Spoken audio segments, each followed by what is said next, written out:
Korupsi 38 miliar rupiah. Ex-Direktur Jasindo dihukum 3,5 tahun penjara. Ex-Direktur Operasi Retail PT Jasindo, Sahatta Lumban Tobing, divonis 3,5 tahun penjara. Hakim menyatakan Sahatta bersalah melakukan korupsi yang merugikan negara 38 miliar rupiah. Majelis Hakim menilai, Sahatta Lumban terbukti secara sah dan meyakinkan bersalah melakukan tindak pidana korupsi secara bersama-sama dengan pemilik PT Mitra Bina Selaras, MBS, Tora Sotarduga Panggabean. Menjatuhkan pidana terhadap terdakwa Sahatta Lumban Tobing berupa pidana penjara selama 3 tahun dan 6 bulan, kata Ketua Majelis Hakim, Rianto Adam Pontoh, dalam sidang di Pengadilan Tipikor Jakarta, Selasa, 29 April 2024.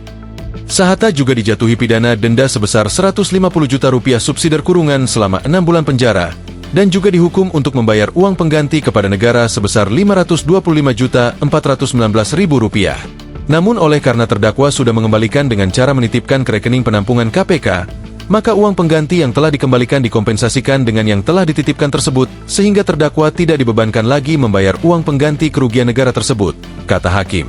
Sementara, Tora Sotarduga dijatuhi pidana penjara selama 2,5 tahun dan denda sebesar 150 juta rupiah subsidiar pidana kurungan pengganti selama 4 bulan. Hakim juga menghukum Tora Sotarduga untuk membayar uang pengganti sebesar Rp7.662.083.376,31. Namun, uang pengganti tersebut tidak perlu dibayarkan oleh pemilik PT Mitra Bina Selaras lantaran sudah dikembalikan melalui rekening penampungan KPK.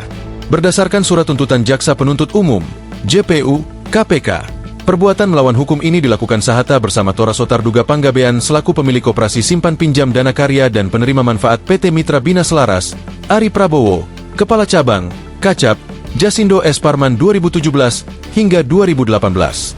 Jaksa menyebut, Sahatta Lumban merekayasa kegiatan keagenan PT MBS dan membayarkan komisi agen kepada PT MBS seolah-olah sebagai imbalan jasa kegiatan agen atas penutupan asuransi pada kantor Jasindo S. Parman, Jasindo Pemuda, Jasindo Semarang, dan Jasindo Makassar sejak tahun 2017 hingga 2020.